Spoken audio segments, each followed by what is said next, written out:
is John Osborne. Let's do the FX Education Outlook for July 5th, 2017. First, we did have the FOMC minutes released earlier today. That'll be Wednesday afternoon in the U.S. at 2 p.m. And we also have non-farm payroll coming up on Friday at about 8:30 Eastern Time, New York time. So we might see some bit of sideways movement before those events and during those events and until those events actually trigger.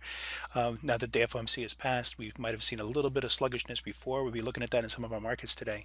And then we expect some more sluggishness in doldrums before the Friday event.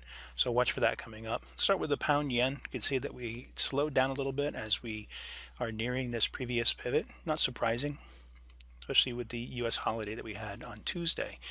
We're also moving sideways in the euro pound. The Kiwi yen is also taking a little bit of a breather. The Aussie yen, same thing. A little bit of sideways movement here. We're getting a bit of a head and shoulders pattern here on the Aussie yen below 85.674.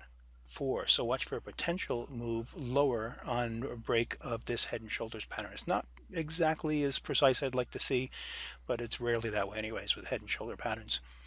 We can see we're still moving up on the dollar yen. The euro dollar has pulled back a little bit here. And the Aussie US dollar also pulled back a little bit, so we're moving back to the midpoint of our Bollinger Band on several of these pairs. The pound US dollar has moved back to the trend line. We actually retouched it here. But we are still seeing some good bullishness. We want to see if that can recover a little bit as we maybe it'll take until next week before those start to take off again. And opposites happening in our bearish moves. We actually are going higher, and which is opposite of the direction that we were expecting to go. So this is the kind of movement that we see when we have doldrums here, moving away from the extension that we saw on the Bollinger Band and back towards the middle, which you can see here.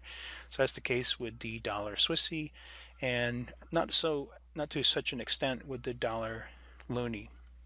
And with the consolidating one we have the pound loonie, it's still really consolidating. We did break down a little bit through this 1.67261, but we're back up into the middle point again and touching the middle of the Bollinger Band.